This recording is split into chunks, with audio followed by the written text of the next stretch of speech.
Ahoy there, Captain Benzie here, coming at you with another video for Eve Echoes. Tomorrow is Wednesday the 3rd of February and it is going to be a new patch, so today it is of course Tuesday evening patch note time. So in today's video, as usual, I'm going to go through the patch notes because there's some really interesting stuff coming in this one, plus some really cool stuff that I'm very excited for, as you'll see in a moment. What I'm going to do is, as usual, go through these patch notes with you guys, talk about my thoughts, my opinions, and how I feel about those, and try and explain what they all mean. Now, as usual, this does mean that there are no flashy graphics going at all in this video, so if you do just want to put your phone down or whatever you're watching this on and use it as a podcast, you're more than welcome to. If you enjoy the video, let me know by hitting a like on it, sub to the channel for all things Eve Echoes, ding the notification bell to never miss an upload, and of course, if you do want to go the extra mile to support this channel, you can either check out the merchandise on our Redbubble store, or you can head across to Patreon and pledge a donation there. Every dollar really helps. Cool, that said and done then, let's jump right into the patch notes. 3rd of February 2021, the server will undergo maintenance at about 8 o'clock UTC for approximately 120 minutes to complete. Let's have a look at what is coming. First and foremost, the big one, and I'm actually really excited about this. Most of the things that I was really worried about have been dealt with, and we'll go over that now. Number 1, new features, insurance feature update. It is here at last. Now insurance can be used to recover most ships, modules, and rigs fitted on ships. The insurance points required to recover ships and modules are determined by the estimated market value of the items, and the insurance points required for recovery are calculated when the loss occurs. Discounts are available for deposited insurance points. Now, after recovering the player's ships and modules, the insurance system will purchase similar items from the market according to the status of the deposit pool. That was my big worry, and I know a lot of other folks were really worried about insurance too. Oh, you get your ship back when you've destroyed it? Well, that really hurts us here in marketing. Well, yes, of course it does. In manufacturing, if your job is manufacturing ships and people just get their ships returned to them when they blow up, well, you're going to be selling fewer ships, aren't you? However, this is not the case. After recovering the player's ships and modules, the insurance system will purchase similar items from the market according to the status of the deposit pool. That means the insurance company is going to be buying replacement ships from manufacturers, and that to me is absolutely incredible. I love that. I love that so much. It means all of those modules, the ships themselves, the rigs, it still makes money. You are still losing a ship and it is still being replaced via the market. So people who were ultimately who are making and selling modules and ships and rigs and all that are still getting a cut of the pie, and that is the key fact here. We've talked at length in the past about real-world money transactions, RMT, and why they utterly ruin a game like Eve Echoes. Why netties do not sell ships for direct money. You can buy things like Plex, you can buy Aurum, you can buy skins. That kind of thing with real-world money. You cannot buy ships. But hang on, if you can buy Plex and turn the Plex to ISK and then buy ships, isn't that just the same? No. If, like in World of Warships, you can just go on, spend 48 quid and bam, you've got the ship. There, nothing has been spent. You have spent money and the game just creates the item for you. If you were to do that here in Eve Echoes, that means that if you were to buy that ship, no one's gotten paid for it. The developers have gotten paid, but the market doesn't benefit. No one has built that ship to sell it to you. No one has built it using ores and minerals and blueprints that other people have mined and sold and all that kind of thing. So it cuts all of those people out if you just repair the ship. If the ship is just replaced by the game, those people get cut out. Here, that insurance system means that the people who are manufacturing, selling rigs, all that kind of thing, are still getting their piece of the action, and that is freaking amazing. I love that so much. Number 2, improved the corporation hangar and wallet review system. Added a no review quota and reduced review time. Can I get an alleluia from everyone on Reddit here? All of this talk about like, oh my goodness, isn't it? It's horrific how long I have to sit and wait for my items. All of these audits and that kind of thing. This is now finally being sorted. The developers did promise that it would be rocky at the beginning, but it would get easier with time. And what we're looking at here is a no review quota, which means there's going to be a certain amount that you can withdraw from the corporation hangar and wallet without having any form of audit time applied. Once you go over that quota, audit times, etc. will apply then. Now, players who've joined a corporation for more than 60 days, basically 2 months, and have tech level 8 or higher, can enjoy 80% less auditing time for use of the corporation hangar and wallet. Congratulations, it means if you had a 10-hour wait time, it's now only a 2-hour, and even shorter than that otherwise. If you're in a corporation for more than 30 days, and you've got tech level 7 or higher, you get a 60% less audit time for using the corporation hangar and wallet. But to flip this around, players who have joined a corporation for less than 7 days have a 100% longer audit time for using the corporation hangar, and also cannot use the corporation wallet. To me, that's actually really quite useful. You can still get round it. If you've got someone who's just joined the corporation and needs to receive a doctorineship, for example, I can withdraw it with no audit time anymore, and then I can contract it straight to that person as one of my gift contracts for the day and that kind of thing. There's still ways around it, but I understand why they don't want someone just joining a corporation and then having no audit times on them at all and just taking what they want and then quitting the corporation again. That's really cool. It does kind of take away some of the corporation espionage and crap that goes on with people joining corporations in EVE, and we all know that story of the guy who basically joins a corporation, works his way up to the top, and then steals everything. But yeah, so there's a part of me that thinks if you let someone join your corporation, you've got your permissions set badly, it's kind of on you, but at the same token, I'm open and I'm glad that they're sorting that. It sucks. Catskull has lost its entire corporation hangar in the past. Everything from all 4 hangars went, and it was absolutely heartbreaking. That was with people we trusted, so yeah. It happens. It happens. You recover and you get on with it. It's nice to see here, though, we are getting reductions there. If you're tech level 8 in 60 days, 80% less reduction. 30 days in tech level 6, 60% less reduction. That's really cool.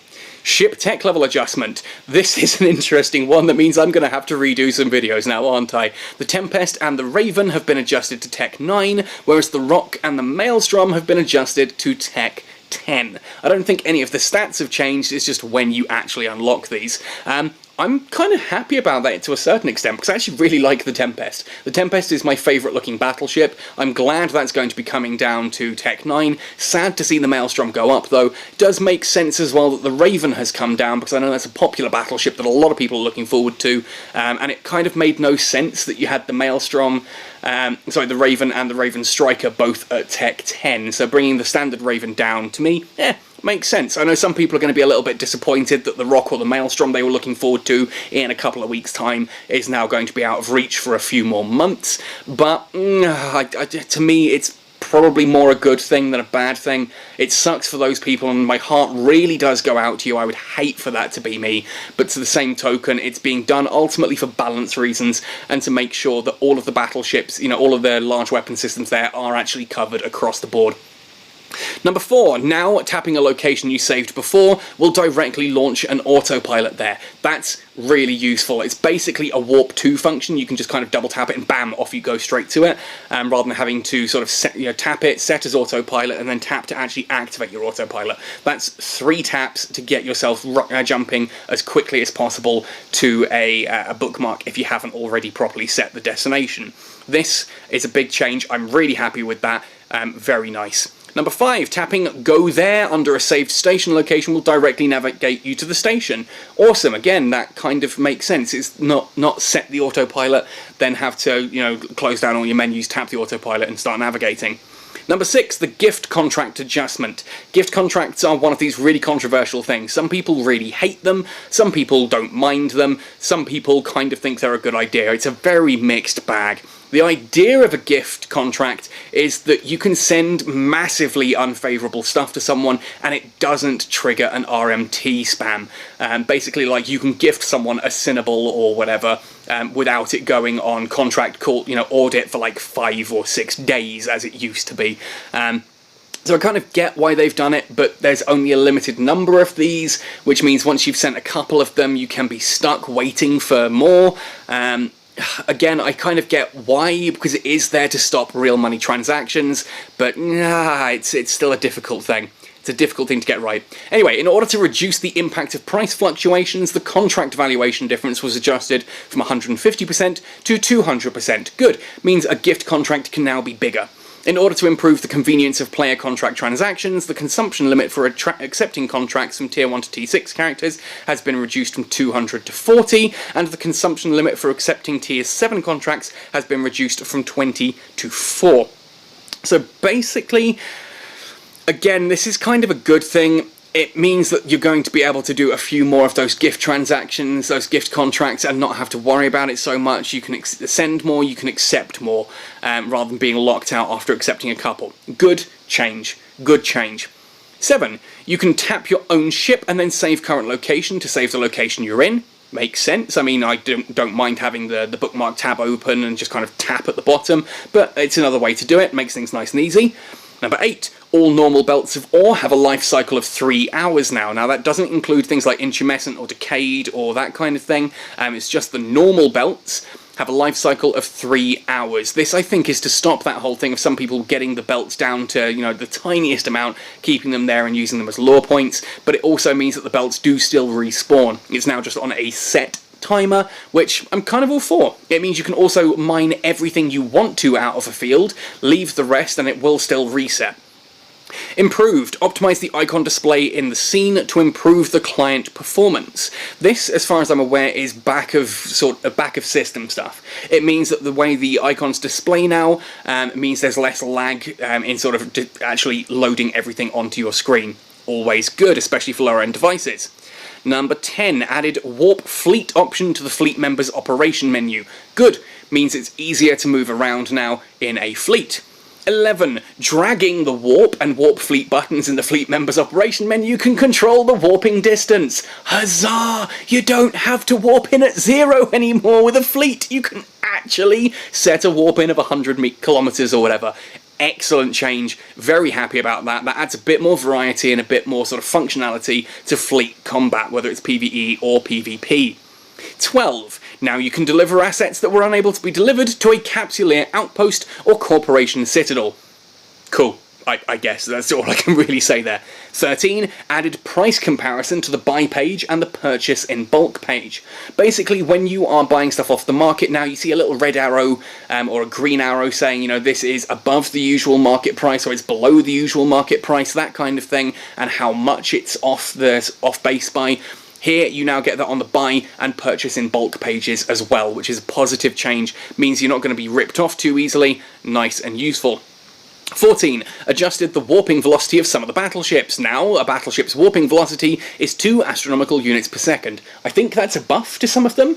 I think some of them were 1.5 before, so they've gone up. If any of them were above 2, I suppose that's a nerf to them. But hey, they're battleships. They're supposed to be slow, you know? 15. Now, banned accounts will be able to see a detailed reason for the ban on the ban screen. This is kind of useful. We had a guy pop up in the Catskull Discord and the public channels lamenting a ban, and no one has a clue why he got banned.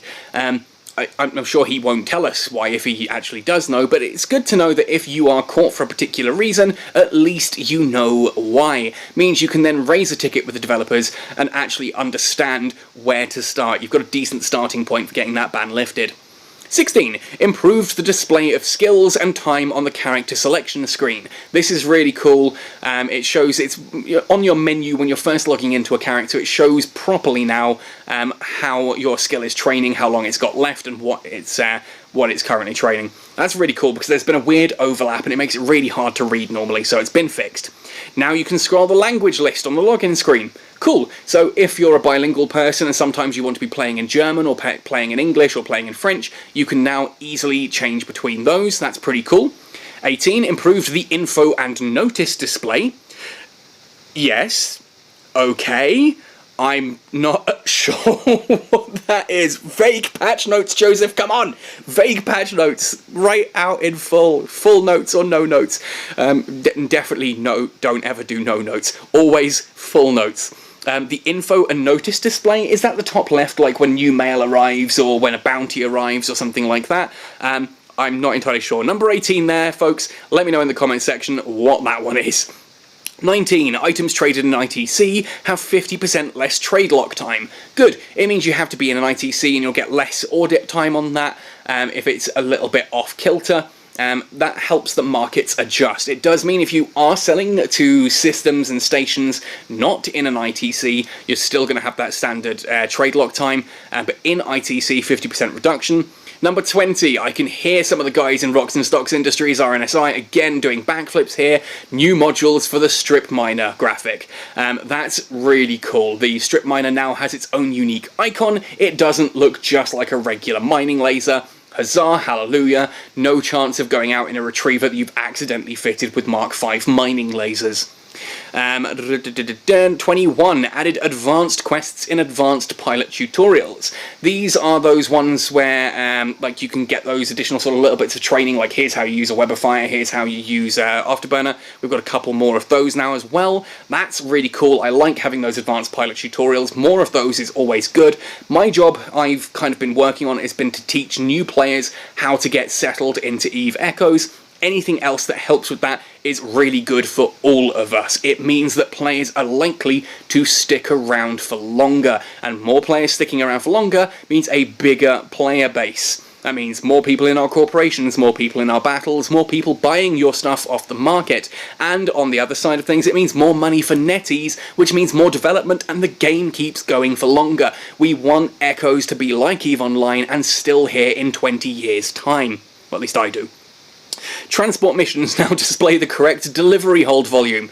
Awesome. That should be a fix, I think, rather than a new feature, but there we go.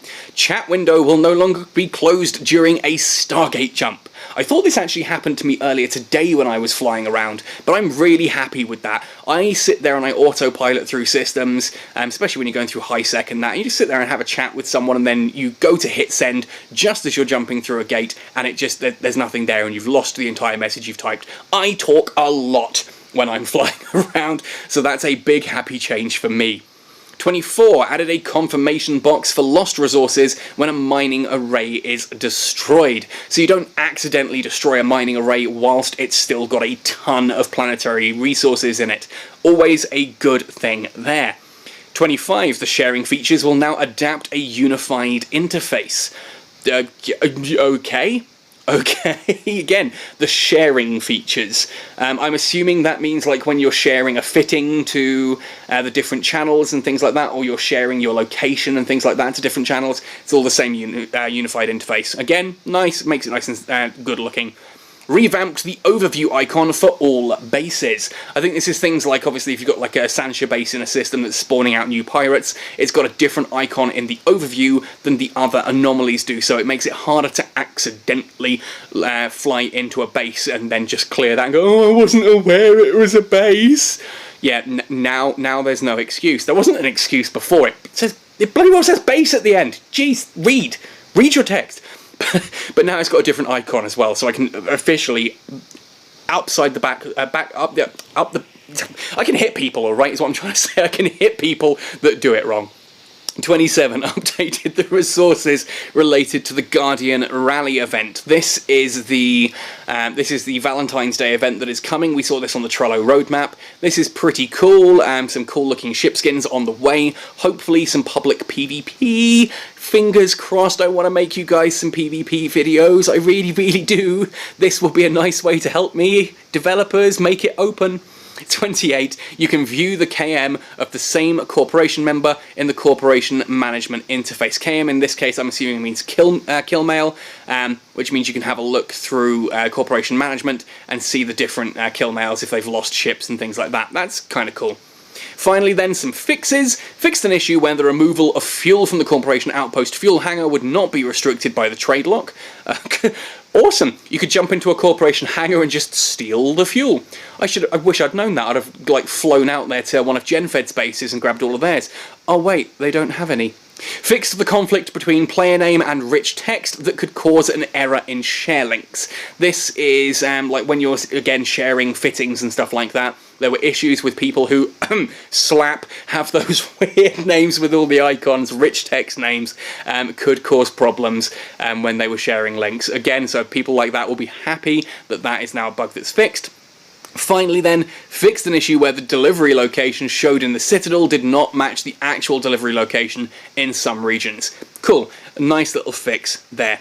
Now for me, there's some nice little graphical updates there. I'm excited to see the new strip miner graphic. I just like new graphics. I love the new micro warp drive one. I love the new one for the different engine modules as well. That's so cool. Like you've got the warp core stabilizer now, still uses its old module, but the inertia rig, the inertia ones are just really cool. Those cool glowy sphere things. The insurance feature, I'm really happy with that. The fact that it buys the parts off the market is just awesomely cool. It means everyone gets that really cool insurance feature where they can insure a ship and get it back when it's destroyed, but no one loses out on the market. The game buys things from players on the market. That's so cool. Big changes to audits and adjustments there. I'm still mixed on that Tempest and Raven, Rock and Maelstrom, but I'm open to it.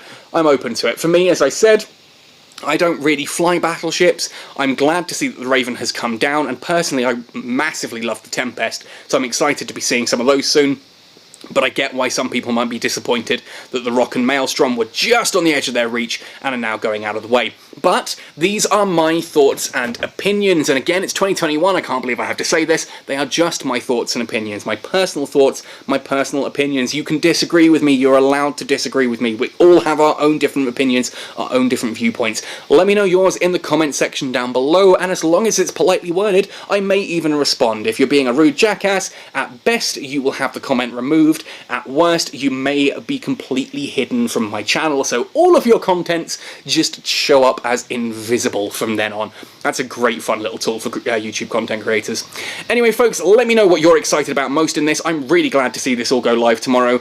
I can't wait to see what you all think and what you're most excited about. Let me know in the comments below. Otherwise, folks, thank you for listening to this one right the way to the end. Happy sailing, and see you in New Eden.